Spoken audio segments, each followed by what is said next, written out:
I almost felt bad when he spoke up about Well, hey guys, it is that time. We're going to go get started. If you could find your seats. I mean, we have, I know we got input quite from a 10 few different people people who are still kind of making their way over. 100%. They're lost. So, we're going to jump right in. 90. All right. What I understand, but those are All right. Hey, kitchen, come on in. All right, let's go.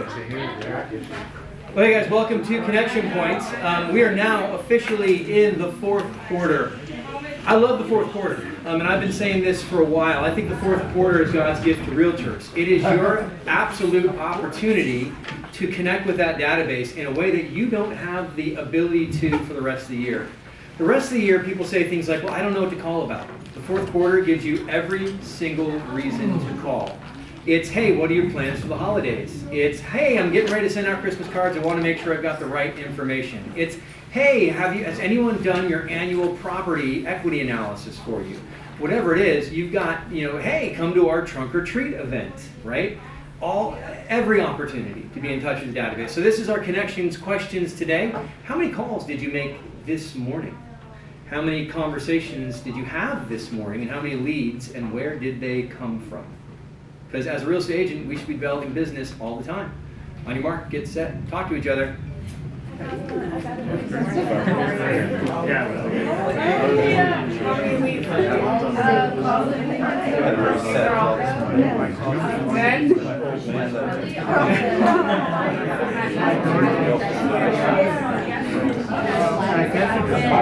Horrible and reasons.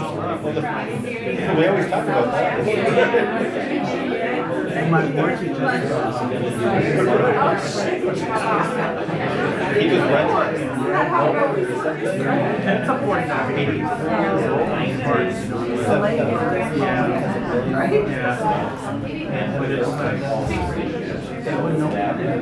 Do you have answers to those questions, I'm sure? This is for today. How many calls did you make this morning?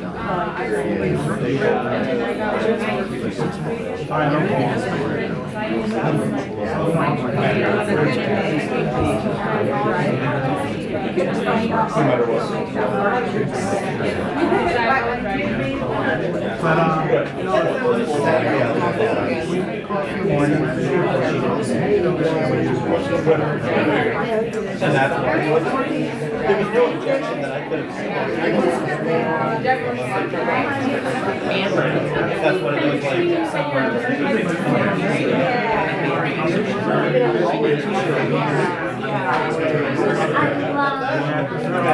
You think you're about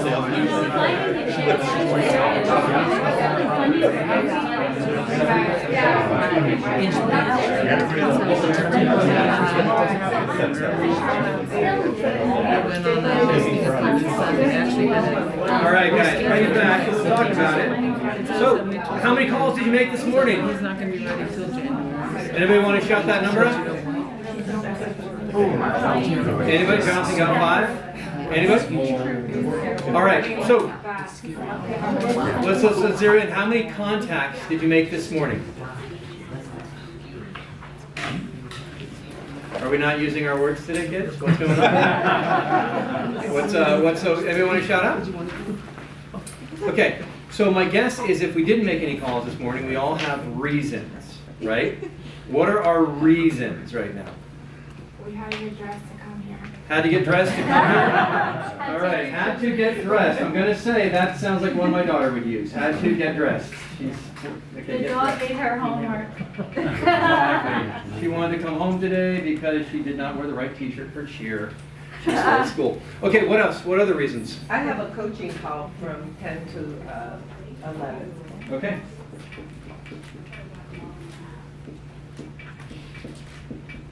What else? I had to take care of my sick husband before. Sick husband? You gotta play the sick husband card. All right, sick husband. Aren't they always sick? I am the sick husband, but I don't have a wife. Well, you gotta work on that, buddy.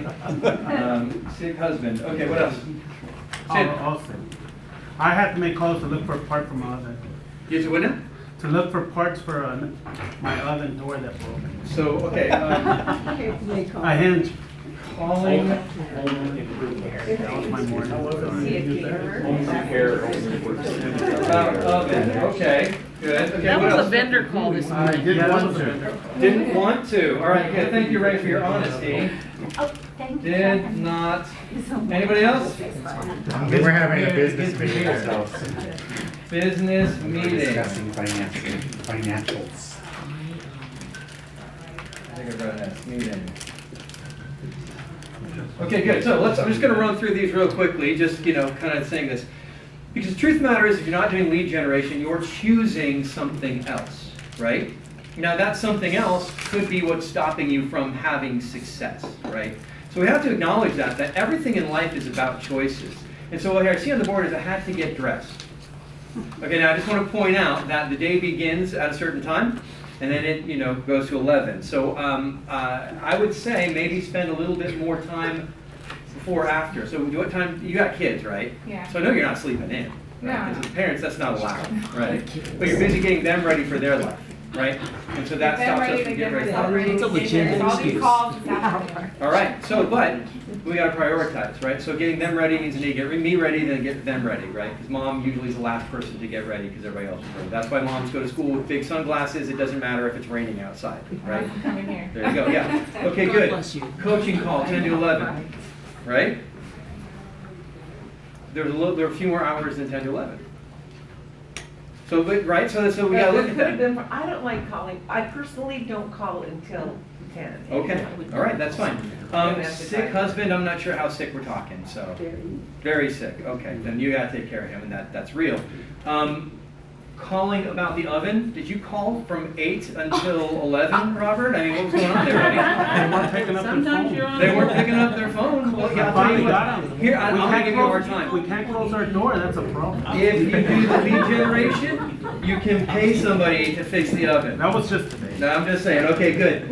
And then, do not want to? Change your mindset, change your future. Absolutely, change the way you look at things and the things you look at change. And then business meeting from 8 till 11.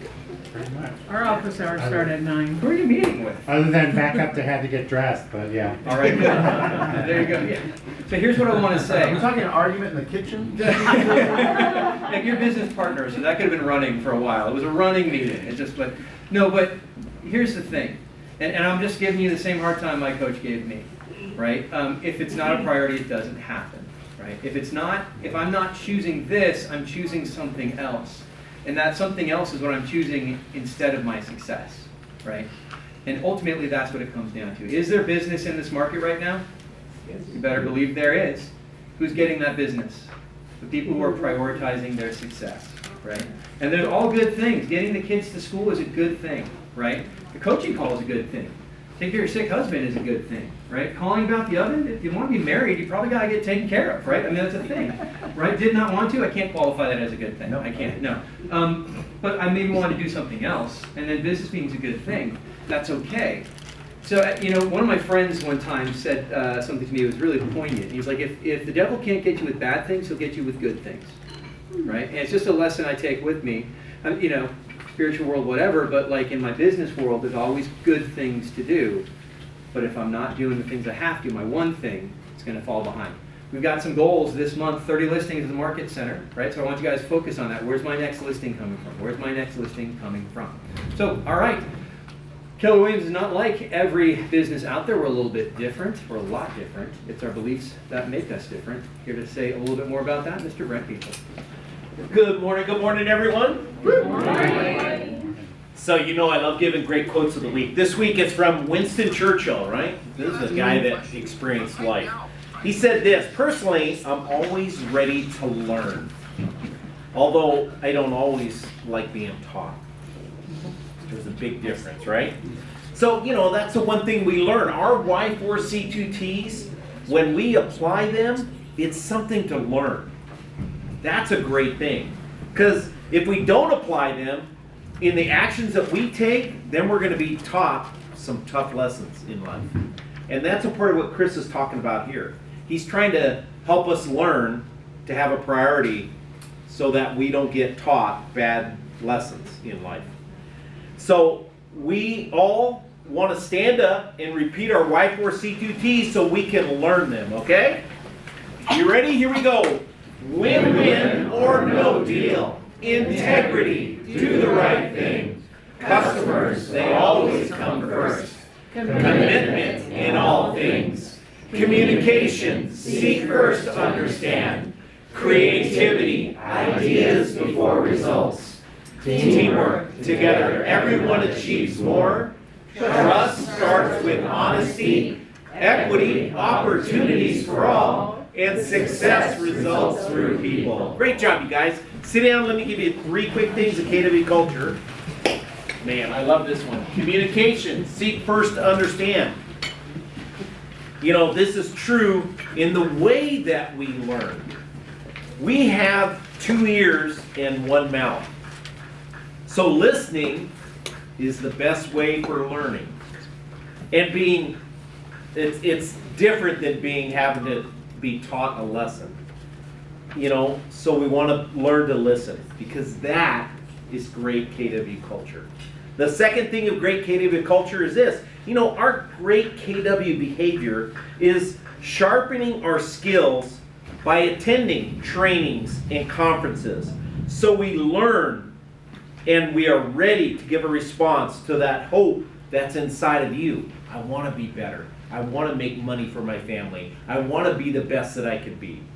That is great KW culture. And the third thing of great KW culture is this. It's by the KW actions that we take. You know, we need to create a budget for the things that we know we need in all of our lives. There are systems that we need to use in order to create those budgets. The 40-30-30. There are different things. There's guys like Dave Ramsey out there. And, you know, the KW way of doing things. But find one that works for you. Why? Because that's great KW culture. I hope you guys have a great culture week. All right. Good deal. Well, let's get into our events and announcements. All right, so October Book Club, exactly what to say for real estate agents, every Tuesday in October at 1 p.m. Sam, are we on this week? Yes, we are on today. All right, guys, this, I have to tell you, this book has such simple, easily applied, just, I don't say tricks, but just tweaks that are going to change your business. So absolutely be a part of this. I would highly encourage just getting the flashcards. I know Alice had an order for those, and just running through them. They're game changers, so absolutely look into that. So monthly IVAR meeting tomorrow at 8:30 a.m. and I believe it's how to navigate a shifting market with a panel presentation. That should be good information, so that'd be a good one. We'd love to get a good showing of our KW agents there, and if you're going to go, wear red, y'all. All right, good stuff. Or yeah, wear red. Cool. Charge the Storm. I mentioned we have a goal this month for 30 listings in October. We want to list strong because we know that the person who controls the listings controls the market. And one of the fun things we're doing to kind of help that is got a little, it's not quite a competition, just some recognition. The person who puts us over 30 listings each month will be awarded the Buffalo, our listing Buffalo. He is now living in Sam's office. He's an unfriendly beast, but there you go. We want to charge into the storm. The Buffalo or Sam's? Little column A, little column B. So, no, but we want to charge into the storm here, guys. I have conversations with real estate agents all the time, and there was one lady in particular who stood out to me who, I've called her in the past, and she hasn't been the most friendly. I called her last week, and I just said, hey, you know, business is staying consistent, what are you doing? And she just was tired. And we got to talking about it, and it was the most unguarded I've ever been with this particular agent, and it was a great conversation. But to give you an insight, her mindset was, I think I'm just going to take the fourth quarter off. I'm just going to go into hibernation for the fourth quarter, and this is a veteran real estate agent. Now, if veteran agents are deciding to take the fourth quarter off, what does that tell you about you? Opportunity, opportunity, opportunity, right? And like I said, this is God's gift to realtors. So let's get those listings. Make it your goal, right, to be listing this month. There are still properties selling. There's still people whose lives are changing. There's still people going through things that you need to be aware of. What's the best way to find out a life event for somebody? What's the best way? Ask. Ask. What's the question you ask about life events? What's new with you? How are you doing? What's new with you? Have you left your husband? No, that's not. Right, but just the how are you doing? What's going on? But you have to slow down enough that when they say something like, oh, you know, everything's just going along, you have to slow down enough to go, oh, no, sounds like it's not. What's going on, right? You have to practice empathy. Because empathy unlocks the door to all those things. We're really good at having the, hey, how are you doing? Good, good. All right, we're done, right? You have to be willing to get a little messy from time to time. Hey, how are you doing? Well, you know, life's busy. I know it is. What's busy, right? Well, this, that, the other thing. Oh, yeah. And then just keep drilling down with questions, right? We've got to be more than just the pleasant hello in the hallway. Or if you're the people upstairs, the no eye contact, right? We have to kind of talk to people, right? So make it your goal. Sam? Just want to throw this out. Since you said that this top agent, whoever agent they talked to, that they were going to take the fourth quarter off. Mm-hmm. He's a reality, and you know that's what I like to say, right? Mm-hmm. Right now, there isn't enough business for all the real estate companies. Mm-hmm. As a matter of fact, maybe one or two companies could cover the entire business that's coming between now until 2024. What does that say?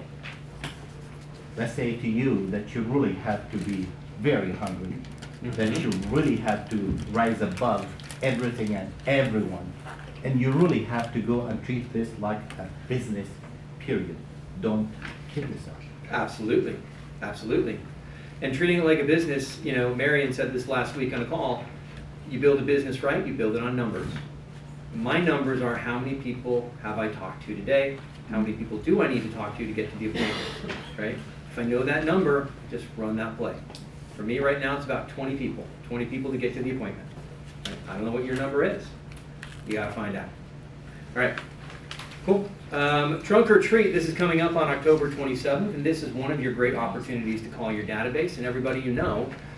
This is just such an easy client event. It's an easy way to come from contribution, buy more candy than you think you'll need, because you're gonna need it. But definitely decorate those cars. And I want to just be really clear. This is something the ALC brought up. Guys, we want this to be an event for our spheres. We want it to be an opportunity to give back. So as you're thinking about decorating your cars and doing those things, we just want to be clear. There are no like information gathering sheets on your trunk or treat. This is about little kids in cute costumes. All right. So we're gonna, so you can have one branded sign for your car. We want you to work it into the theme of your car. But we're not like prospecting at this event per se. The prospecting happens before the event, and the prospecting happens after the event. That's the phone calls to tell people. But once we're on the ground, we want people to come in there and say, Keller Williams is unbelievable, right? They're giving back to our community. We want them to say, this is a great event. We don't want them to go and say, I thought I was going to trick or treat, but then somebody tried to get me to sign up on their sheet so they could start emailing me stuff, right? That makes sense? All right, so we want to make sure we're doing that. So this is a contribution. Your opportunity is right now, so take advantage of it. The listings are there, and it's a trunk or treat phone call that might get it for you. So are your bags with the business card? No, yeah, if we could, refrain from business cards in the bags, because the kids are the ones who are getting this stuff anyway, right? All right. Christmas time is coming. Christmas time is coming. $40 early bird special. This is our Christmas party on Friday, December 8th. It's going to be a lot of fun. We're back at the same venue. It was such a great party last year. Really looking forward to this year. So $40 early bird special, October only. Get signed up. Get your tickets. It's going to be a great, great time. I'm told there'll be karaoke this year. It's not till later in the evening, so if you're like me and you don't like karaoke, you can leave. But it will be a lot of fun, so be there. Great opportunity. I love this. That's one of my favorite things every year. Cool. All right, let's talk about our new listings. We've got one from Rosemary Utesh, 4-bedroom, 2-bath, 2,068 square feet for $725 in Riverside, California. It's a good size 1-story, so get in touch with Rosemary for more information. We've got the Caring Realtor team. They are out doing a photo shoot right now. You probably saw them with their multiple costume changes in the Market Center. 4 bedrooms, 2.5 bath, 2,563 square feet for $610, and this is in Menifee, California. Sam, is Sam in the kitchen still? She was at this open house over the weekend. It's apparently close to her neighborhood, so nope, she's gone. No worries. Good, just listed from the Othman team, 4 bedrooms, 2.5 baths for 1,891 square feet, $600,000 in Fontana. Sam, what do you have to tell us about it? This is a great place. Taylor Morrison is the builder. This one is the Aspen model number 3. It's active right now to be sold for $760,000. They have it, and this is listed at $600,000 with upgrades ready to go. Listed last night. We have some showing coming up right now. Wow. This is a place to be right now. Very nice. So if you got buyers looking for that, give Sam a call. It's a condo, yeah? No? Yeah, it's a condo, but a separate building. It's a house. But Oh, very it's- cool. Yeah. Very, very cool. All right, so get in touch with Sam and Elisa for more information. We've got a just listed from, every time I turn around, Leanne, just listed from Leanne Sargent, 3 bedroom, 2 bath, 1,854 square feet for $650,000 in Riverside. I don't see Leanne with us, so get in touch with Leanne for more information. Interesting carport in front of the garage. Good, and then we've got Ray Wright, 1 bedroom, 1 bath for $642 in Corona, California for $350. Ray, what do you have to tell us about it? You know, if I was a single guy, there's a great view off the back porch. I would love to live here, but I would never buy it because it's a freaking apartment, people. Yeah. With a carport, just kidding. So it's a 1 bedroom, 1 bath. It's got a great view of the hills. Yeah. And the park behind it, and it's got indoor laundry, new carpet, new paint, new flooring. Indoor laundry is big. What's that? Indoor laundry, that's big. Indoor laundry in the unit, so, and it's a real comfortable, what's that? No, they're side by side. Comes with refrigerator, comes with the laundry. It's, All right. got it. What level is it on? Yeah. What's that? What level is the unit on? 2. 2. All the way up? All right. Level Well, 2. if you know someone looking to get a toehold in the market, it's a great opportunity. Hurry up, because Also, we're presented offers last night, so. you got some offers already out. All right. There you go. And here we have coming soon from Jules Farmer, 3 bedroom, 2.5 bath, 2,000 square feet for $830,000 in Corona, California. So good size home on 1 level. Talk to Jules for more information. Another coming soon from the Hungerford team, 2 bedrooms, 2 bath, 1,500 square feet for $490 in Menifee. $490, wow, that's great. Robert or Edgar, anything to tell us about that one? No, that sold on listing. Is that the one with the casita? I'm not sure. Is that the 55 plus? No, it wasn't 55 plus, but it No. was, okay, yeah. Okay. All right. Get some more information. Well, hey guys, today I'm excited about our content. We know that it is tricky right now. And particularly, we've got 2 questions that come up, 2 objections that come up all the time. What's the first objection that we're hearing more and more? Interest rates, right? Absolutely. The second one is, where do I go? Those 2 common questions. We're going to talk about mortgage hacks today because over the last, 20 years? I mean, really, we've really had 1 tool in our toolbox, maybe 2 in terms of mortgages. But traditionally, the real estate industry has a lot more going on than just a conventional and a 3 whatever buy down, right? So to tell us a little bit more about that, and you guys take you to kind of be your secret weapon in this regard. Excited to have Bob Hodder sharing with us the Mortgage Hacks Playbook. So Bob, the floor is yours.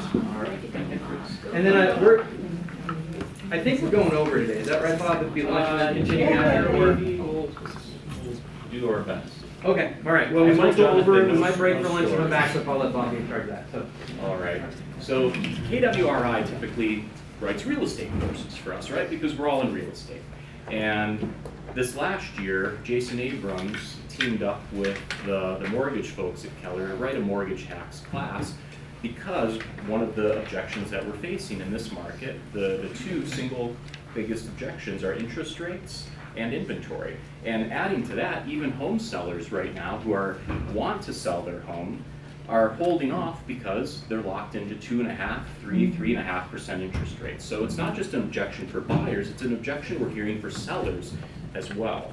And it's up to us to be as educated as possible about the uphill battles that we face as it relates to mortgages and the products that lenders are coming up with to help buyers and sellers get over these concerns. So I invited John Mazzadri here with me because I'm not a mortgage guy, we're not mortgage guys, but we need to be mortgage people because the conversations we're having with people who want to buy homes, their objection is mortgage based.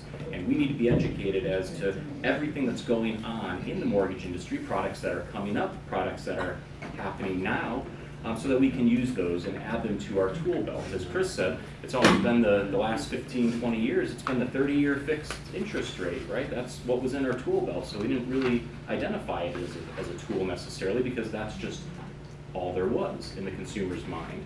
So the course material that we have, I've got up on the screen. I know it might be a little bit difficult to read, so we're going to go through it, and I'll just kind of give you a synopsis. So that was a synopsis of Welcome to Mortgage Hacks and why KW wrote this course. Passengership versus partnership. The last 10 years, it's been a passengership for our affiliates. We are wealth determiners for so many people in the real estate industry. Picture the real estate transaction as a bus. You're the driver of that bus, right? There you are with your big steering wheel driving that bus. And when you do your lead generation, you get a buyer or a seller, and you pull up to the first stop where you've negotiated an offer, there's a whole bunch of home inspectors sitting there at that bus stop wanting to get on your bus, isn't there? And you pick the one that's going to get on your bus, and you send them to the back of the bus, and then you go to the next stop, and there's an escrow officer, a whole bunch of them, all with their hands up saying, give me the business, I want to help you, and you choose who gets on your bus.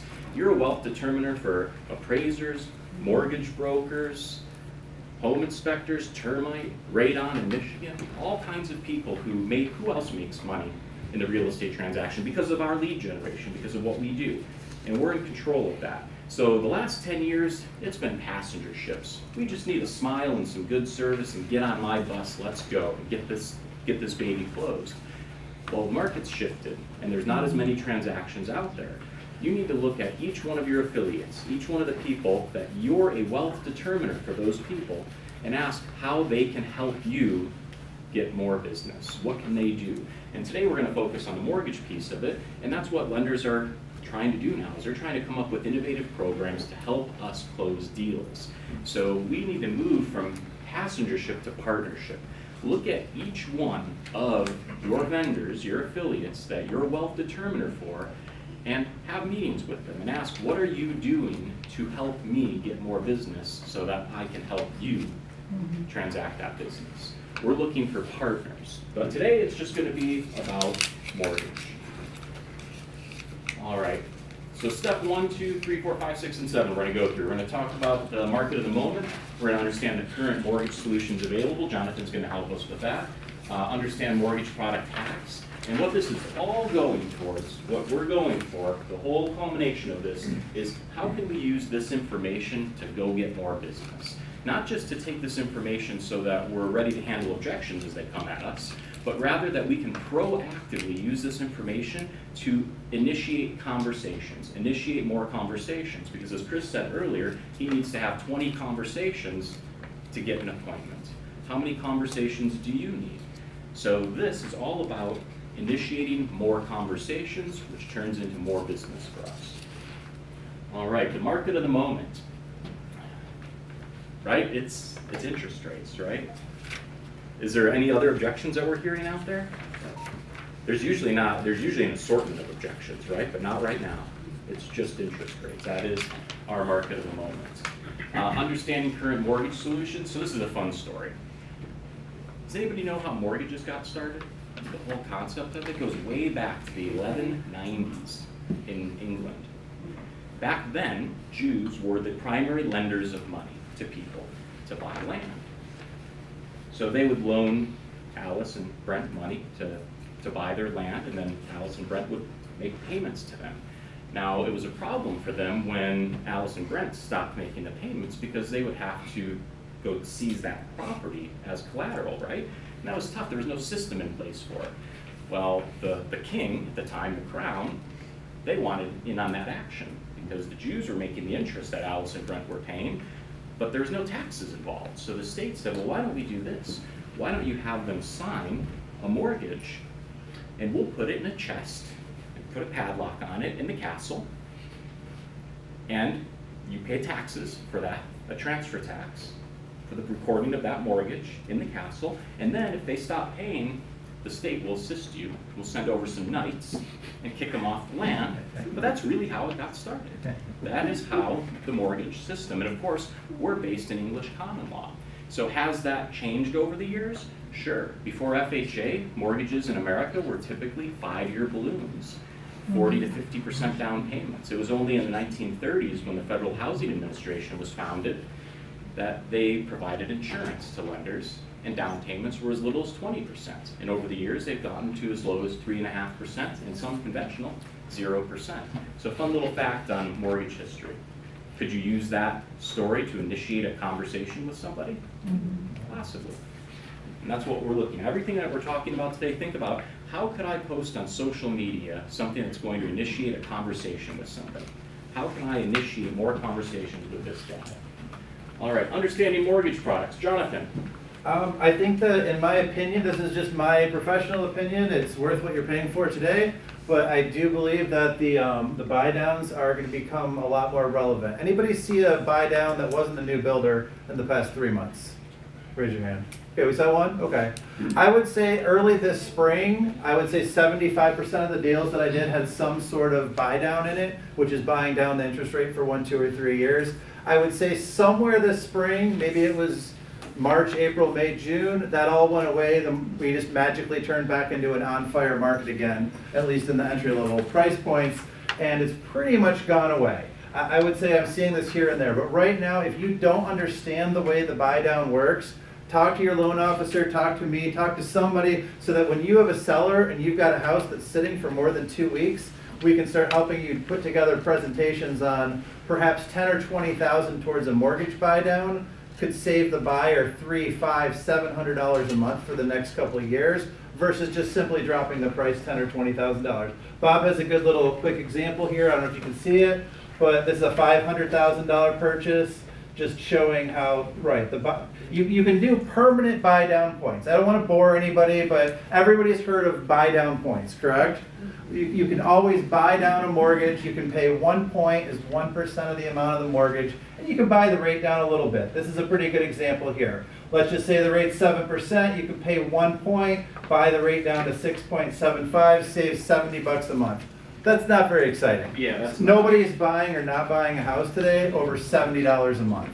And, you know, maybe we could buy the rate down even a little bit more with these permanent points. Doesn't really do much. So back to my point is the temporary buy downs, in my opinion, if the rates hold this 8% that we're coming up on, I think over the next few months this is going to be a lot more relevant. So if you don't understand the temporary seller buy downs, like I said, talk to your favorite loan officer, talk to me, and we can help you show your seller an example situation of, number one, what's it going to cost a typical person buying your house? I know a lot of listing agents that do this. They put together a very basic, here's somebody paying 20% down for your house. Here's somebody paying 10% down. These are the payments today. And 9.5 out of 10 times, the seller might use an obscenity. At best, they might say, oh my goodness.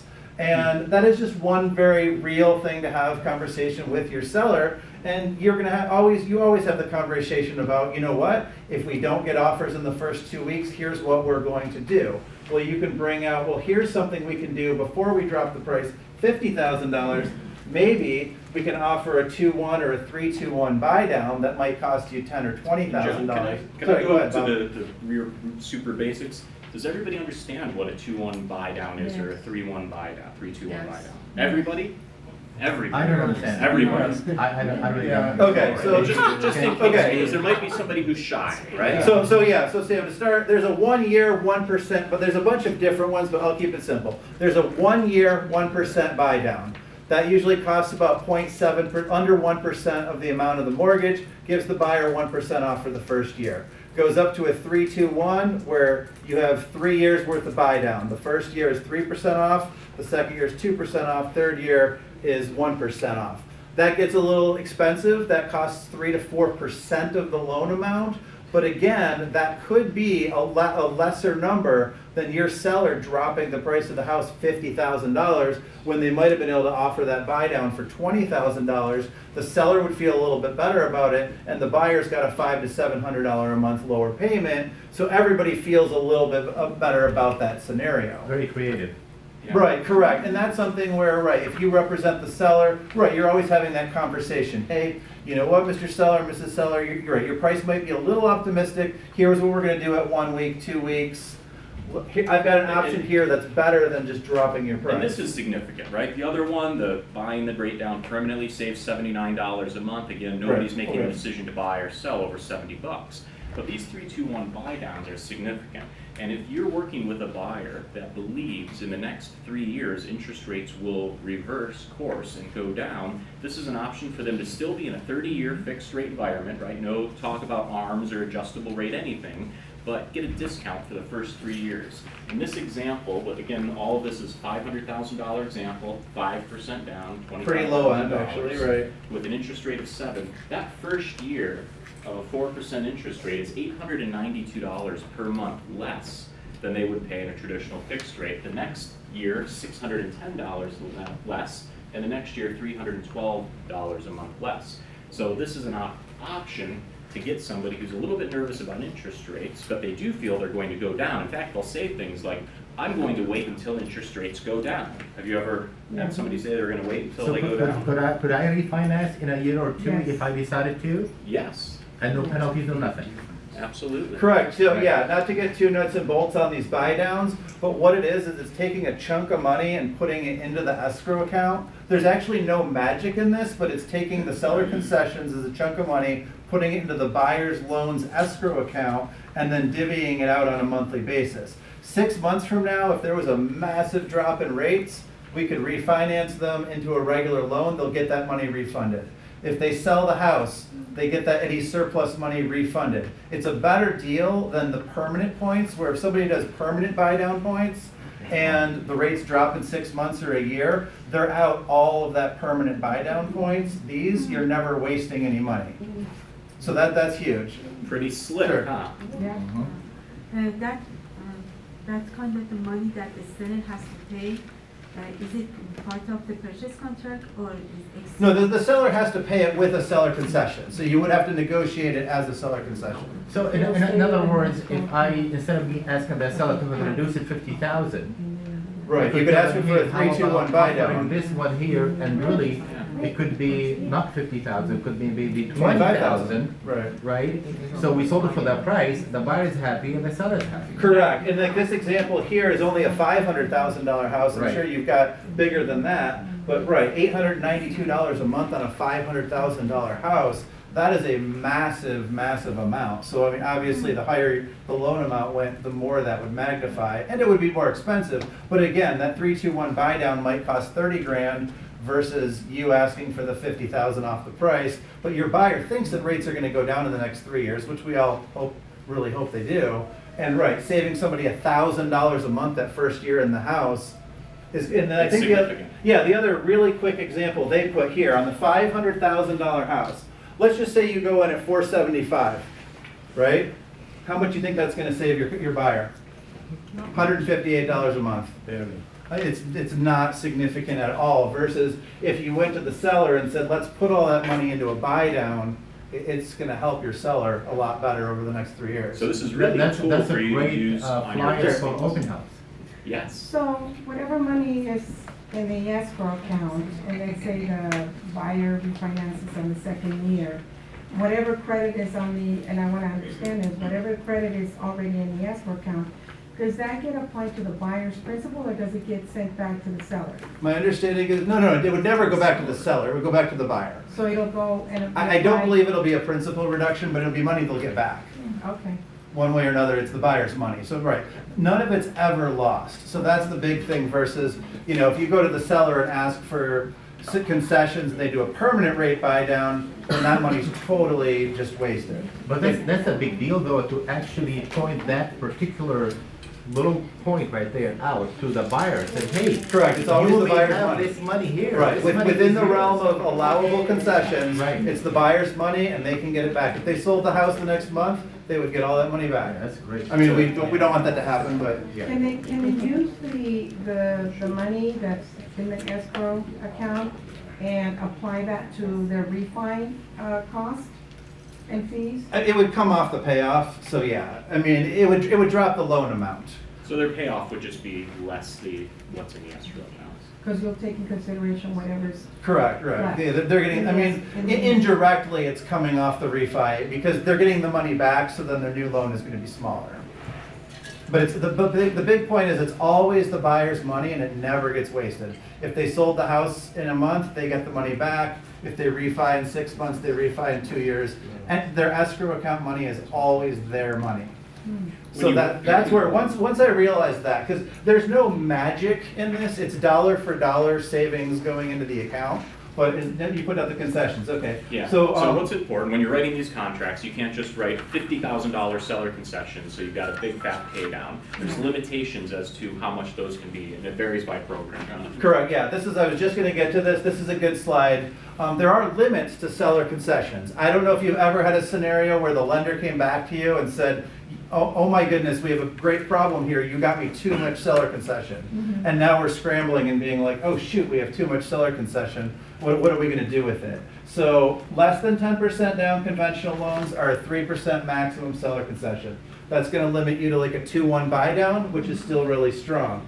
10% or more down conventional, you can do 6% seller concession. That's enough to buy down a 3-2-1 buy down plus the closing costs. That's huge. FHA gives you a 6%. It's not on the chart there, or am I missing it? No, it's not on there. Okay, FHA is a 6% concessions, and VA is a 4% plus closing costs. So VA can actually go over that. So the only thing that I've ever seen cause a real problem is investment property is maximum 2% concessions. This is 100% independent of the buy down stuff that we were just talking about. This is just in general. So if you're doing an investment property, you can never have more than 2% seller concessions. After that, you're gonna want the seller to like fix the roof them separately. You're not gonna wanna get the credit. Because I have had scenarios where people have an investment property and they have a huge seller credit, and we're like, we have to remind them, that's Fannie Mae's rule, not me. These exist, but we're not seeing them right now because there's no appetite from investors for these types of loans because the direction everybody believes interest rates are going to go. And how we know there's no appetite for them is generally they're not very favorably priced interest rates. The buyers look at them and say, well, I'm not really saving that much money and I'm taking on the risk of an adjustable rate mortgage. So it's good to know what they are, that they exist, but Jonathan? Yeah, I would say I get a lot of questions. A lot of the buyers' parents are asking about this. And there are really very, very few adjustable rates in the market that make sense. Some of the super jumbo portfolio, multi-million-dollar stuff might have a 5 or 7 year interest only, but that's, I'm guessing in this market, probably less than 1% of the overall markets.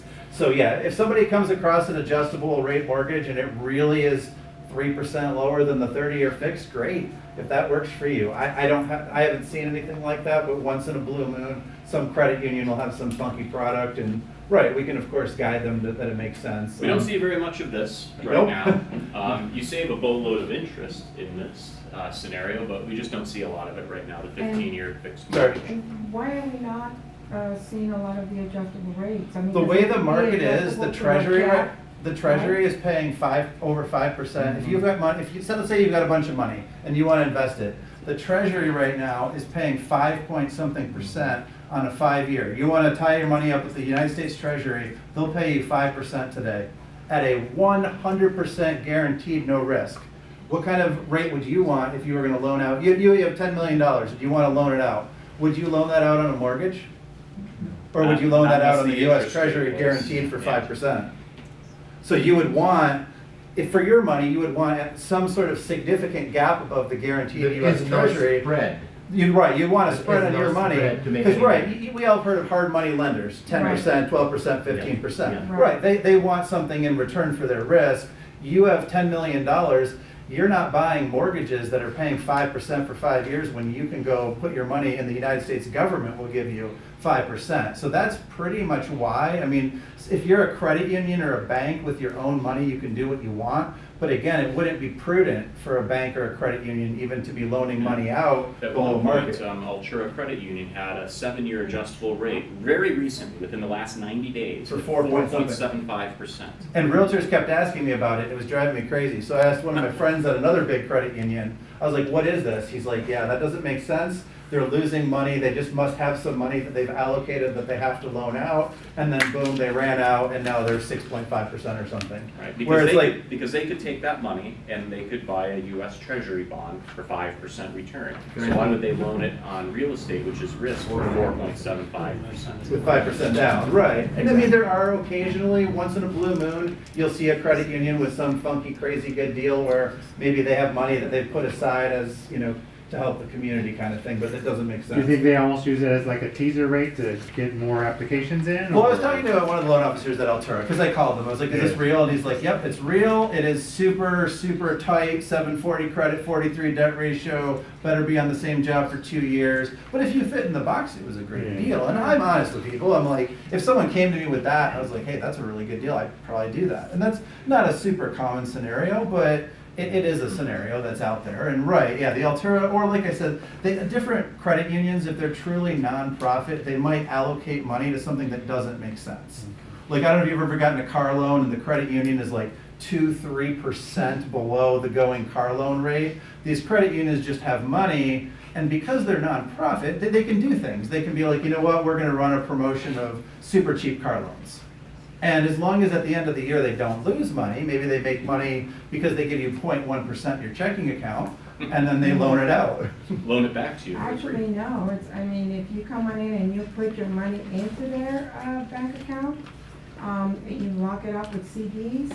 Right, there's a lot of banks now finally getting competitive on the CDs, Exactly. right? So, But I mean, there's, that's not bad, because they're looking into, Well, that's a 2-3 niche market years though. That's ago. not- correct, no, I'm not trying to put down banks if you work for a bank or a credit union, but there are like trillions of dollars that people have sitting in their checking accounts right now making 0.1%.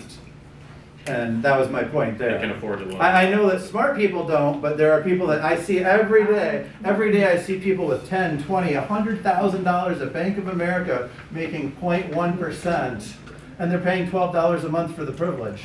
And sometimes it does make me cry, but, you know. 4.75 at Chase. Okay, yeah, no, there are definitely places paying close to 5% now on checking, savings, money market. Yeah, I stay in my lane, but yeah. 40 year, do we see that much? No, right now? I have never Look at the savings, on the $500,000, a 40-year amortization saves you $35. In my 15 years, I've never sold a 40-year mortgage. I'm aware that there's some stuff out there in the jumbo space where you can get 10 years of interest only, and then it switches over to 30 more years. If you see something like that, cool, but yeah, it's. So You don't this foresee, entire 40-year loans at this Well, like time? Bob was saying, if you look at the numbers, the savings is super $35 minimal, a month. and it almost $500,000 doubles your interest from a 30-year. Wow. I mean, it's not a, like I said, at the super duper high end, if you've got 5 to 10 million at Chase, you're not calling me. You've got a wealth advisor, and you've got the VIP mortgage person, and maybe you got a $10 million house. They're gonna give you a $5 million interest-only jumbo with 10 years of interest only, and then flip it over to 30 more years. Again, that's probably 0.1% of the loans in this market. Maybe One on of- the beaches. One of the things we compete with as agents in this day and age, it's different from the last shift we had. Social media is influencing buyers and sellers in ways that create new objections for us. And there are people out there that have hacks for things that don't know what they're talking about, right? But we know what they're talking about, and we know they're wrong, but we have to know what's going on out there. And right now, on TikTok and YouTube and Facebook, there are gurus out there talking about wraparound mortgages, right? You can just assume the current seller's mortgage and wrap around a second. Let me tell you why that's a terrible idea if you don't already know. All mortgages have a due on sale clause. That means when you sell the house, you have to pay off the loan. So let me tell you about all of the bad things that will happen to you if you advise somebody to do this. They buy a house, there's a $300,000 mortgage on it, they buy it for $500,000. So they do a wraparound second for $100,000 and give the seller $100,000 cash, right? Easy peasy. Now they're paying 2.5% on that $300,000 loan. They've got a little $100,000 loan. You sold a house, everything's great. Until the seller stops paying the mortgage on that because they come into some financial hardship. The buyer gives them their money. They don't make their mortgage payment, and that mortgage is superior lien position to that grant deed. They don't own that property. That mortgage company who forecloses on it is going to own it, and they're out $100,000 and they'll sue you. Same thing goes if the buyer's supposed to be making the payment directly to the mortgage company, and then they don't make that payment, and now that seller's credit is hurt, and there's a foreclosure on their record. And who gets sued? You do.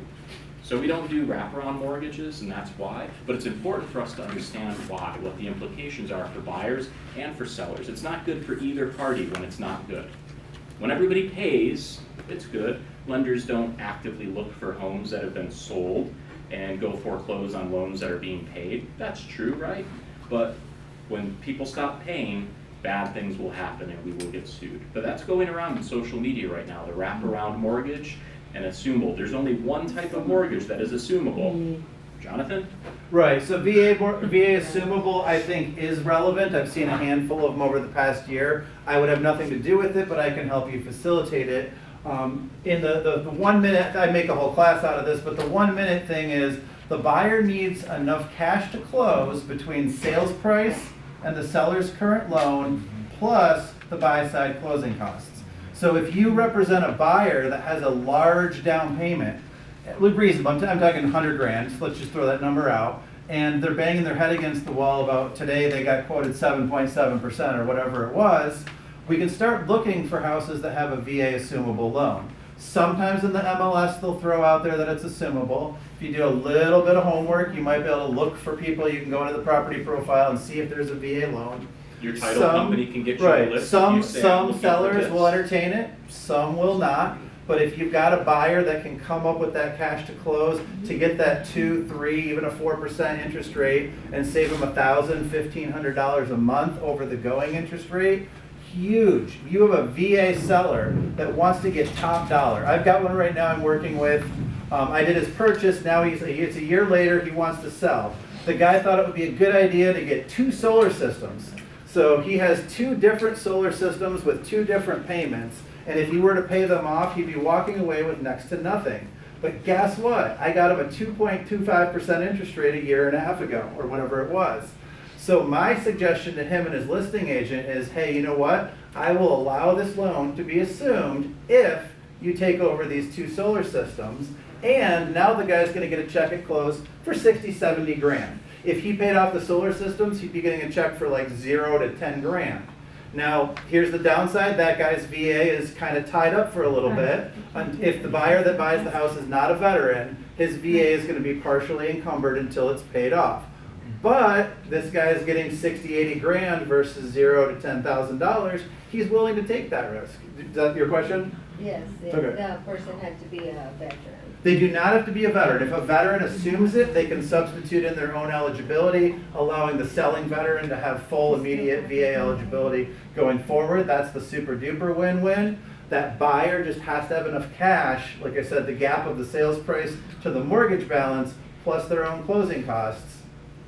Also, I had a listing where the lender, the company, we send in my client, the seller, an email saying, oh, you can have the buyer assume this loan. It was FHA. Yeah, it's possible. So, yes, they were offering. So what about in that case? Same scenario, it's gonna be the same scenario. The current, well, nobody's losing a VA eligibility in that scenario. And the big bottom line is the current lender makes 100% of the rules as to the qualification of the buyer. So I might have your buyer pre-approved, someone else might pre-approve the buyer. We might say, hey, this is a great buyer, this is what we could get them approved for. That lender has to approve them under whatever rules they want. Now they are supposed to help. It has to be a primary residence. It has to make sense. I haven't heard of any being straight up denied. I've heard 30 to 60 days is kind of the common, that's kind of standard there. So, I mean, everybody does have to understand. Now, if I was a buyer, I would definitely wait 60 days for 2.5% on my purchase. I'd be willing to wait 3 months for that because today we all saw 8% pop up on our screens and said, oh my goodness. So, right, in those higher dollar properties, we're talking about $1,500 to $2,000 a month. I'd wait for it. So do we have to get even more creative to get deals done? Oh, yeah. Absolutely. We've got to know all the twists and turns to Go make ahead, deals sir. happen. Real quick, back to the VA. Right. So if it's a non-VA person that buys it, how long is the seller Tied up? Tied up. Until yeah. it's paid off. It is all the way till pay off? Wow. So it could, right, so there better be some benefit to that seller. Yeah. I mean, if it's you're in a usually hot a higher market and you sales know that you can basically get market price, I wouldn't recommend doing it. But my example of the guy that bought 2 solar systems for 80 grand Yeah. and he Well, can that get a was an buyer. example where having an assumable 2.25% rate got a higher sales price, which just adds more validity. Tell this story to your buyers who are gonna wait for rates to go down, because when rates go down, what goes up? Prices. So can I just understand about the VA person that they're held until the loan's paid off? So are they held that they can't get another VA loan? Well, they Or they're have held as partial a- eligibility. They could potentially get another house with a VA loan, but they're probably gonna need a down payment. And I can help them kind of understand what it's gonna be. Now, the goal is that they have a big check in hand when they sell their house. So as long as they're selling their house and they have a big check in their hand, they're not gonna need the VA for their next house. Hopefully, they're gonna have enough cash in hand that they're gonna be able to put 10-20% down on that next house. And hopefully, if they're allowing that, they're doing, it benefits them. If it's They're not benefiting them, then no, I financially wouldn't do it. responsible if they renege on their loan. No, there's a release of liability, it's not gonna be on their credit. They could lose their VA, partial VA eligibility if that loan were to foreclose. So you would have to advise that VA seller, like, hey, here's your option. Here's market price for your house, and this is probably the price of your house if you do the assumption thing. If there's not a gap, I wouldn't recommend the seller do it. But if you're having a hard time selling the house for whatever reason it is, and you decide by allowing it to be assumed, hopefully you can get 20 to 50 grand more for it. Hopefully. If not, then I wouldn't recommend. Or it lets you sell a house that would have otherwise been unsellable. Sorry, the guy with the hat, he's been waiting, sorry. 2 questions. One, the delta, do they need that all cash or can they finance part of that? I've heard rumors of people trying to get financing, but then that lender that you're assuming from has to allow it. You might be able to go get a home equity loan to 90%. The seller might be able to hold it back. If you want to try to do a 90 to 120 day closing, you could try it. I've heard of it, but I've never seen one close myself. That would be a long time. Right. It'd be a long shot. Second question, sellers Oh, sorry. if they're doing that, could they write into the title that they have a lien, so if they default on the loan, they can foreclose before the VA does? So they can get the property back? and- No, they sold the property. They sold the property and there's a release of liability for the loan itself. So the seller's done. Like I said, the only way it makes sense is, generally, is if the seller got a big check at close or it got him out of a tight situation. I hope this doesn't happen, but the other thing too is, let's just say the market goes down 10-20%, but somebody's got a good loan. Maybe they're a little bit upside down, but they got a 2.5% loan. Might be worth buying the house, right, where the payment's $1,500, $2,000 less. And you might, and that's I think why the VA did it at the very beginning, was the guys and gals would be bouncing around the country. They would buy a house with nothing down, get restationed a year or two later. There wasn't necessarily enough equity to even be able to sell it, pay a realtor, but they could sell it to the next guy or gal who came to town and be like, hey, my payment's this, and oh, okay, cool, boom. Sorry. I have a listing that the seller is VA. Okay. And every day I have a call from different investors. They want to take over the loan. They don't want to they don't want to change the seller's name from the loan. They just want to take over. That's the wrap. I would highly. I wouldn't recommend the seller do it. People are doing it, like Bob said, it's all over TikTok, but I would not recommend it to the seller. Yeah, because if they foreclose or they don't pay the payment, the seller is in trouble. Well, especially if it was never assumed. In a VA assumption, there's a release of liability. In a wrap, there's no release of liability. It's on the other person's credit forever. And even like Bob said, the most honest, nicest buyer in the world might come into a financial trouble and not be able to make the payment. And now what happens? And all the bad things that happen, they'll come and look right back at In us. the past, when, there was a risk of market crashing, I could see that. But with the market the way it's going and there's no inventory, I mean, I can't imagine a seller not wanting to make payments. I'm trying to be creative here, is that the buyer would probably have to give, and I think I have somebody that called me on it, the seller could probably ask for 300,000 or 400,000 upfront, not only 100, and You just could. kinda, You you know, with that. if- But then the buyer who buys that house and gives the seller 300,000, if the seller defaults on that mortgage and it's foreclosed, they are out the $300,000 or $400,000. That money's just gone. I mean, right, the risk to the seller is obviously much less if they gave them Exactly. 300,000. Now, the TikTok thing is buy a house with nothing down. But the you know. risk isn't just to the seller, Right. it's to the It's buyer, to the right? buyer. You don't want to be on any side of a transaction That- with a mortgage that isn't paid in full or assumed with a release of liability at the close of sale, period. End of the story. In that case, I see a lawsuit coming up in about 3-4 years from now. And if you're in the middle, Everybody will be right. involved in it. Right. What I would Got say, it. And everybody's gonna remember being here and hearing, Bob I have to said. disagree a little bit, because we have a ton of friends and family that work in the investment space, especially with sub-2 mortgages or sub-2 loans. A lot of what the liability and what's happening now is people are getting into that don't know what they're doing. Right. Typically, what people do to hold collateral is they'll put it in a trust, use a specialized title company that won't trigger a due on sale cost. That's the biggest fear is, I take over this loan in Right. 20 days. I've never heard of a lender pulling a due on sale, but if it goes, I was talking to a servicer at a big lender that I was used to work for, and he said, right, if it goes in default, we're gonna look into it, otherwise we're not looking for trouble. Correct. And the risk to your buyer is pretty low, because your buyer can make sure that it gets paid. Right. Yeah, The 'cause that's risk, common. the So risk is to the seller. Because you're not collateralization, they're not utilizing that. And that's what a ton of like small investors don't really do, is they get into something, all the liabilities on the seller because there's nothing for them to fall back on. A lot of what we're seeing now, especially with our friends that are investors, is they're doing these sub-2 mortgages, that they have mass lines of credit that they can use as collateral, or they have other properties that they implement with the trust. But there's no risk to your buyer, it's 99% And risk to there's the ways seller. around these things, Yeah. but Right. the purpose of this conversation is that the stuff that's going on social media are going to generate conversations. And you need to know how to have those conversations with buyers, and you need to know what can get you in trouble and what. If you represent a buyer and you can get a subject to, awesome. If you represent a seller, you better damn well, pardon my language, explain to them, right, the risks of that, because that mortgage is still in their And name. that's why you do the trust and the collateral and all those things. I get it, but yeah, the risk is all on the seller. Go ahead. And when financial markets change, people, especially investors, large investors, will make decisions Sure, go ahead. on which debt to leave on the table and which things to default on.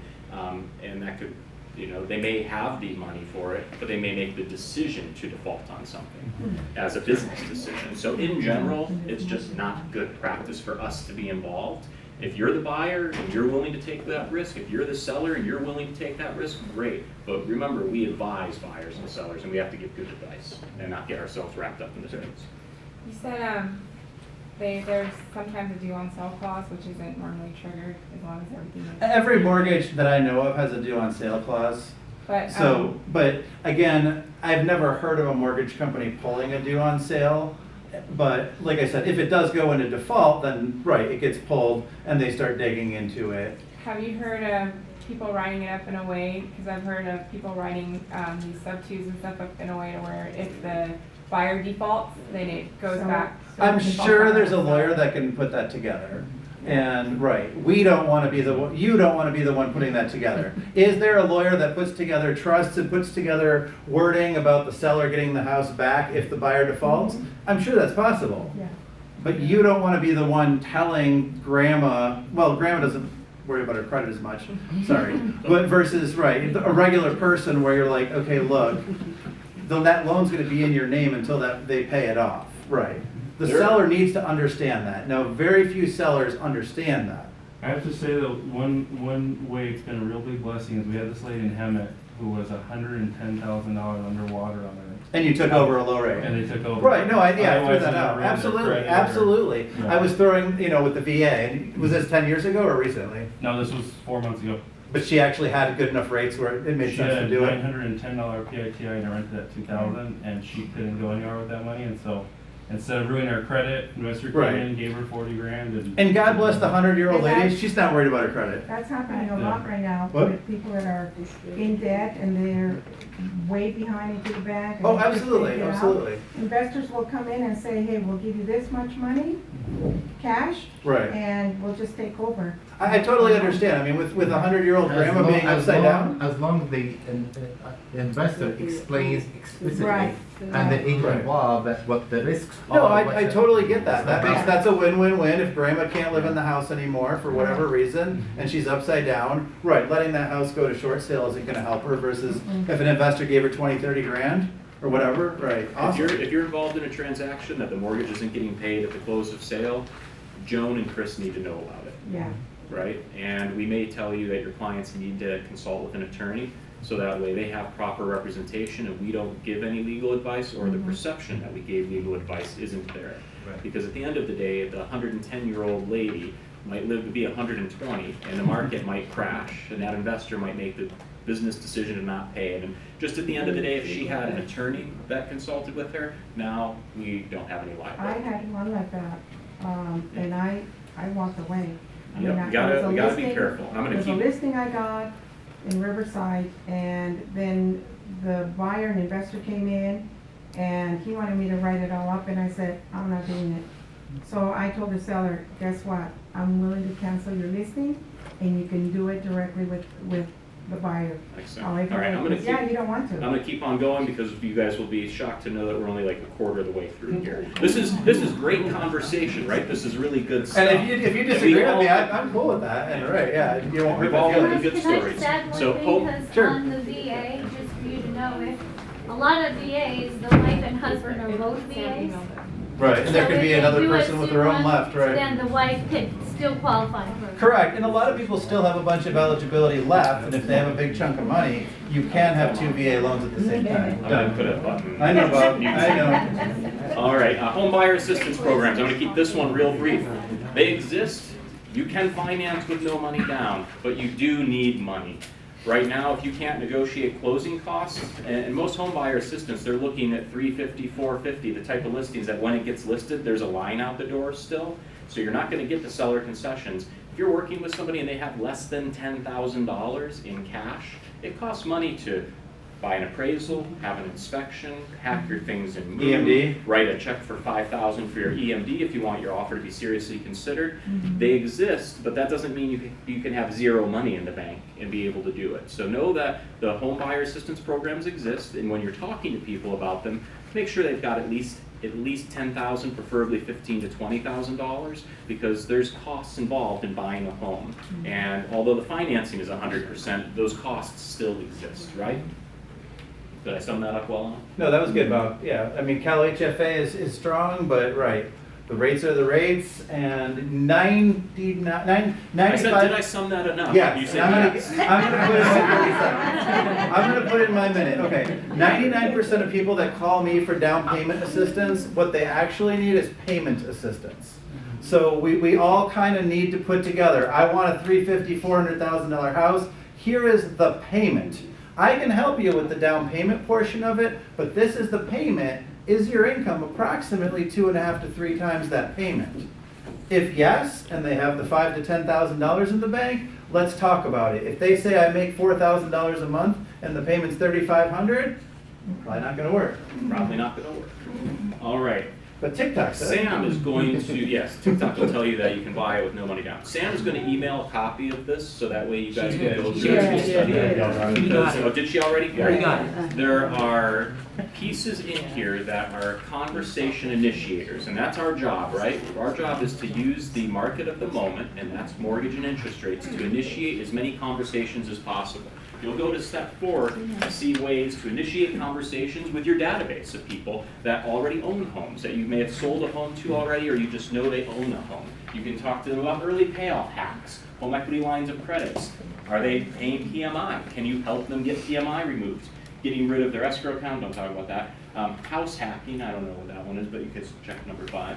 Refinance to a shorter term mortgage or make payments with a cashback credit card, which I can't Okay. find one of those. Give me 30 seconds here, like Chris was saying, when you call people to say hi, if you've got anybody that bought a house more than 2 years ago, ask them, are you paying PMI? A lot of people don't realize this, but after 2 years, you can straight up call the servicer and say, hey, if it's not FHA, I'd like to get rid of my PMI. I had someone that called me last year, wanted to get rid of their PMI, I pulled their credit, $495. I was like, no, but it looks like you can get out of your PMI. The guy paid his mortgage, didn't pay anything else, calls his mortgage servicer, yep, it's gonna be $450 for an appraisal, boom, 30 days later, they take his $400 a month PMI off. He called me. He loves me. I'm not gonna give him a loan anytime soon with his 400 credit score, but hopefully I'll get some referrals out of him, and that's very, very good reason to call anybody that bought a house, probably about 2 years or more ago, hey, how you doing? Are you paying any sort of PMI? Good news, We're all looking call for reasons to pick up the phone and call our database. Sorry, go It's ahead. only unconventional though, Sure. FHA. Correct. I have an elderly person, lives in a Correct. 2-story home, she has a, what's it called? Reverse? Reverse mortgage. You know, even though she's able to live comfortably in her home, she can't really live there forever because she hurts her knee, walking up and Okay. down the stairs. And, does that reverse mortgage eat at her equity? Every month it goes up because she didn't make a payment, correct. So what you want to do is talk to her about that. She should get a payment statement every month in the mail by law that tells her what her balance is. So that is something to be aware of course, because it is going to go away. But she can live in the house as long as she can. Now, if she can't live in the house anymore, then right, then that's a Can she rent it problem. out? She has to be her primary residence. And That sounded like a hard no. No, that's a good question, right. Well, I mean, if she needs the money to get into assisted She can have a living. roommate, she can Yeah. pick up a roommate, Okay. correct, yeah, she could pick up a roommate, use that money to pay for some care to help her out. Because that assisted living's expensive, yeah. Oh yeah, 7 to 9 a month and up. There's a handout here. So this is the final bit, right? How do you take this information and generate more business with it? It's about initiating conversations with people by living in the market in the moment. How we do that, there's 2 tech tips that I had Sam print out. She probably will email these to you as well. There's the post to social media for free through command. So you can just post directly to social media through command, touch your database, and not have to pay anything for it. Tech tip number 20 on the back is campaigns, where you can take this information and craft an ad to blast out to Facebook and Instagram to actually generate leads for people that want to know about removing their PMI, or they want to know how they can reduce their interest rate by 3% the first year, 2% the second year, and 1% the third year. You can craft these little ads and blast them out there and get clicks from people wanting to talk to you about real estate. So use the stuff that's in this guide. You all should have received the email. Find 2 or 3 little snippets that are talking points. You want to initiate as many conversations every day about real estate, and these are our tools to do it. And you need to be able to address the objections we get. I saw a TikTok that I can buy an investment property with 0 down. I can buy a 4-unit FHA with no money down and cash flows immediately. I see that one all the time too. And the reality is, no, you can't, because the prices in California, it has to stand on its own, right, Jonathan? Correct, yeah, FHA owner occupied is a fun one. There's probably parts of the country where it works, but right now, right, at 7% interest rate, buying a 4-unit in Southern California is probably not gonna work for you. Yeah, it doesn't pencil. Unless the seller provided some fake Section 8 leases, which I did have somebody in contract on one of those that never closed. Section 8 was paying, this is interesting, just interesting knowledge, I know Bob said no stories, but Section 8 was paying like bonus money during COVID, so there's some people that have some rent rolls that are half true. So these sellers are presenting these rent rolls based on what Section 8 paid last year because they were doing a bonus during COVID. And now Section 8's pulling the bonus back. So now these are $900 a month units, but Section 8 had been paying $1,500 a month during COVID. And I had somebody in contract on one of these. And yeah, we were like, this doesn't look right. And they called Section 8 and they confirmed it. Have you seen that? Now I was gonna ask, can you do, can they qualify for DSCR loans? Can they use Section 8 potential pay for that? I mean, they could use a future rent schedule. Okay. I mean, are you trying to say Section 8 is above the rent schedule? Well, yeah, or like, Okay. does that to be like baseline for whatever they? I mean, normally it's going to be a rent schedule. There's some flexible debt service ones that allow it to go to 0.75%. That, there's some funky stuff out there, but California in particular is tough because a debt service loan is going to be 8 to 10%. And even with 25% down, that's gonna be tough to make that work here. But yeah, watch out for those fake Section 8 rent rolls. That was something new I learned this month. All right, that's it, guys. Always You guys have have the course materials. Excellent. Leverage this information to initiate more conversations about real estate. That's our jobs, right? And educate ourselves on the programs out there so that we can handle the objections from buyers. Sam? Well, it sounds like, obviously, the result is, everybody really hungry for this kind of information. And a lender, that is so experienced in such things, I think that's a huge advantage to Thank you, Sam. talk to you and get you on board on everybody. He's not just talking about it, he's actually experienced it. Very, very. Right, and we're very aware of the market, right? It's, 1 or The 2 things out that of are 10 com- people the things that qualify are coming, right the now. stories that are happening. John's done all of my mortgages. I've known him for over a decade. In this day and age, working with people you can trust that are going to tell you how it is, good or bad. Yeah, good thing I talked Bob into buying in 2020. Yeah, he did. It turned out all right.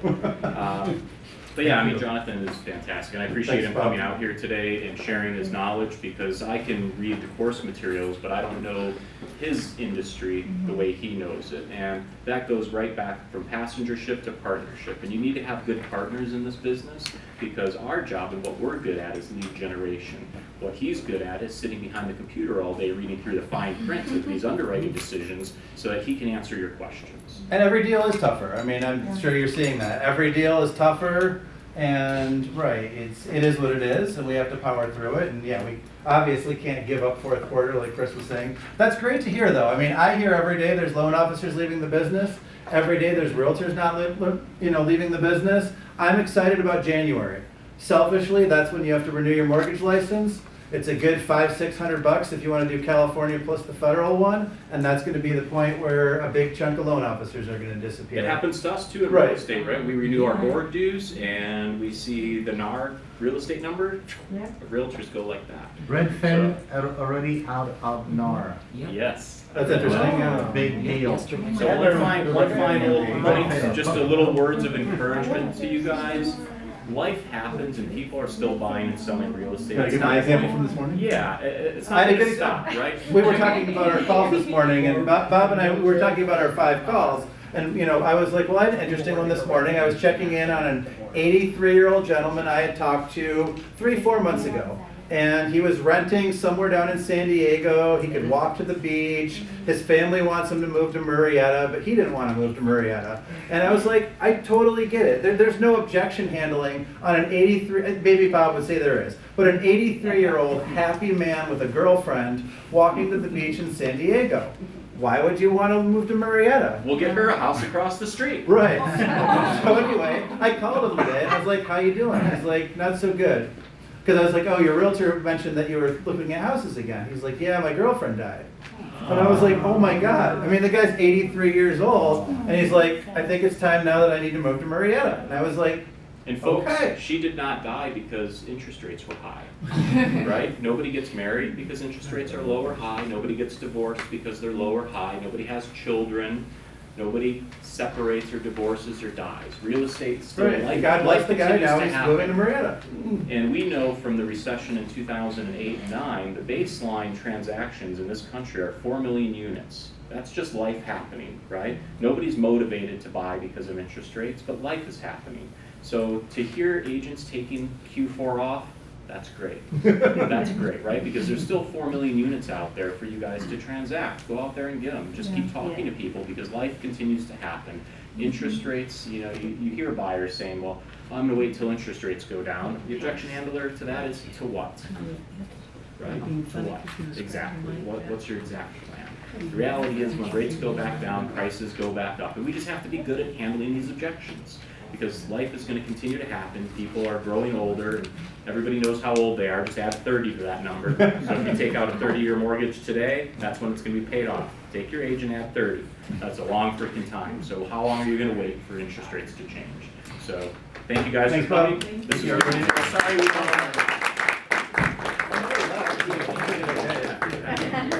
It's always a good sign. Sam's right. There's an appetite for this stuff because this is the Right. market of our moment right now. And we need to know these things, right? It's essential. We have to be experts. have mortgages now, right? We didn't have. Food is available, guys. Is there food? Yeah. Thanks, Sam. Head out that door.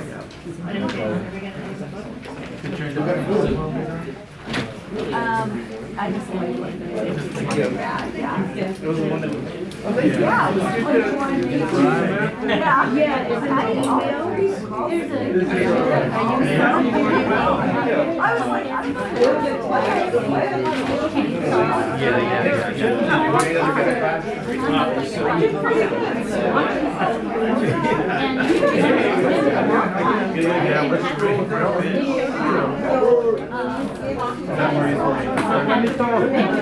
I'll take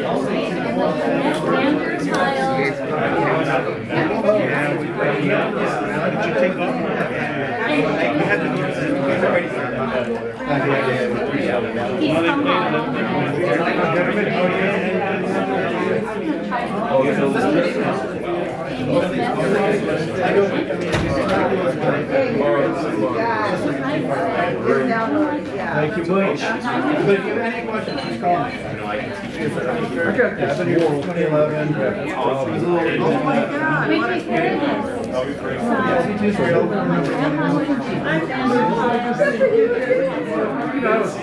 don't think we're going anywhere.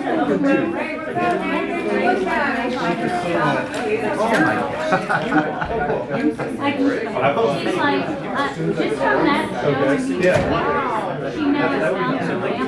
Wow. I call my sister and I'm like, I'm working. I'm happy to give you And we're gonna figure out ways to go people in your area that. Oh, that is awesome. Is that not the coolest thing? Oh, wow. That is so cool. I would call everybody over 2 years ago. Can you? I'm gonna give you a thank you for Tyler says But yeah, I mean, you don't know what you're I know, but he said hi and thank you. People are right. Yeah. I used to do all that stuff, Alex, not anymore. Are you? I would do it. Are you paying PMI? Call me. Or the Bob, you give out your house and 6 months later, we got him out of PMI. Well, he refinanced and got out of PMI. That was 2020, like in the Wild West. I went from like 3.5 to 2 3/4 and my PMI went away in 6 months. From buying it. The thing's doubled in value. And this one woman, Gotta love him. right, her name, Doesn't really matter. Michelle Vander And then What's your payment? 12 or 14? My payment, PIT, everything was 1200. When you live in Hartford for that almost? And his roommate only pays $1,000. And it's like she was like from like upper New York. He felt bad for her. What, 2 years ago you felt bad about it? But now you're like, Brown keeps sending me a paper mortgage statement. I keep trying to go paperless because I don't want my roommate. well, they told you the Brown point? Yeah, but I don't want him to see I'm paying $1,200 a month and he's paying $1,000. Well, it was like that when I went to university in Dearborn in 1999. I came in PIT. This was when rates were like in the 80s. So now she's down with family. Through that show. Through that show, because I reached out, my sisters and her husband already contacted. Well, you didn't even want a roommate. You know, to let her know. It was You know, temporary you housing have for. an And 2 years later, the guy's still He there. didn't have a job like this. That's awesome. Isn't that the craziest? Well, that is thing? the And that smallest is list so of the government. unusual for me to even step out of that comfort zone. Everybody. Yeah. To his credit, he got the job. They live at Walmart? And then- Was it for 20 bucks an hour? That's awesome. That's why I'm on my phone, Well, and he's like, trying to find oh a my place like gosh. legit. Now you're gonna, now you're selling your house. I would sell, I'll let you sell her. So if you ever Yes, see you are. that show, you're Sometimes like the, you know, the Christmas cookie bake off. Well, it's just like they're. I'm not gonna get food, I'll sit with last them. night. It's so cool. Are you leaving? Look, if she doesn't get like. Here's your show, refrigerator. I love it. Yeah, it's good. It's good. Nice. Well, I gotta go, I got an appointment right now. Yeah, it's I actually. have meal, it's right at the front. What? It's right at the front. No, but I know a lot of them, and Tyler knows. I remind myself about that. Yeah, you kind of got to. Well, it's hassle of having. We're actually, we were in Ontario. But the thing is, you would have to make Yeah, it. like Tyler talks to, Jamal, I'm sure it's like a $20,000 a year. Well, it's. He, my buddy, That's right, years 12,000 cash, right? And he was in substitute, he's doing different. So I know he's not gonna go anywhere. When he gets paid, That's I something have to I go love. take it again rent. Yeah. Yeah, that's what And just gave it to I watch all the videos, I'm just like, Yeah. kind of waiting to get going and 500 every 2 weeks. I And he think hasn't I've figured out like yet, meals 500 every 2 weeks.